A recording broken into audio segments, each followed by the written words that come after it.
సింహం ఒక అడుగు వెనకకేసిందంటే ఓడిపోతున్నట్టు కాదు, ఆగి ఆగి కొట్టబోయే దెబ్బ చాలా బలంగా ఉంటుందని, అదును కోసం ఎదురు చూసి అమాంతం మీద పడి దాడి చేస్తుందని. హాగో అట్లనే చేసింది మన దేశం. మన సైన్యం కొట్టిన దెబ్బకు ఉక్కిరి బిక్కిరైనరు ఉగ్రవాద కొడుకులు. ఒక్కొక్కడు తునా తున్కలైతున్నారు. భారతదేశం జోలికొస్తే బతుకులు బర్బాదైతాయి అనే భయంలా మునిగినరట పాకిస్తాన్ ఫాల్తుగాళ్ళు.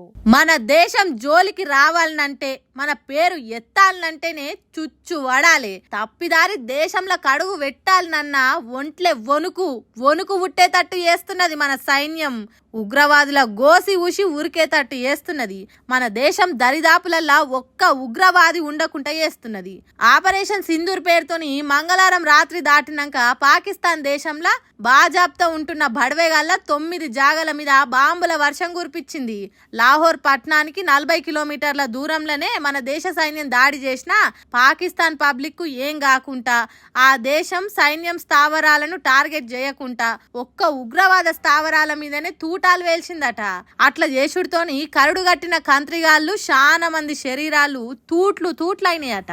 ఉగ్రవాద ఉల్ఫాగాళ్ళు 50 మంది కంటే ఎక్కువనే పానాలు వదిలి పండ్లిగిలిచ్చిండ్రని అంటుర్రు. వీలుగాక ఇంకెంతమంది చచ్చిండ్రో లెక్కలు బయటపడాల్సి ఉన్నది. అయితే మనోళ్ళు గురిపెట్టి కాల్చి చంపిన స్థావరాలు మామూలు కావట. కరుడుగట్టిన కసబ్గానికి, డేవిడ్ హెడ్లీ అనే టోనికి మనుషులను ఎట్లా చంపాలి, మంది దేశాలను ఎట్లా నాశనం చేయాలి అనేది శిక్షణ ఇచ్చిన స్థావరాలట. ఈ 9 స్థావరాలే కాదు, మొత్తం 21 ఉగ్రవాద జాగల మీద మన సైన్యం కన్నేసిందట. మన దేశంలోకి సొచ్చి 26 మందిని పొట్టన పెట్టుకున్నందుకు ప్రతీకారం తీర్చుకున్నది. ఇంకోసారి ఏ ఉగ్రవాదైనా బార్డర్ దాటి కాలు మన దేశంలో పెట్టాలనంటే అదే ఆఖరి రోజు అయ్యేటట్టు చేసింది. ఇట్లా మన సైన్యం మెరుపు దాడి చేసుడుతోని దేశ పబ్లిక్ సంబరాలు చేసుకున్నారు. మంచి పని చేసింది మన సైన్యం అని మురిసిపోయినరు. ఒక్క మన దేశమే కాదు, ప్రపంచ దేశాలు కూడా భారతదేశం సరైన పనే చేసిందని అంటున్నాయి.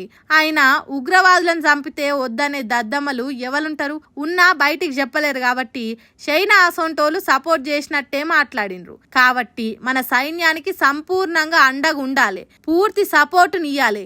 దేశమంతా ఒక్కటై ఉగ్రవాదం మూసే లేకుండా చేయాలి. జై భారత్, జై భారత్ సైన్యం.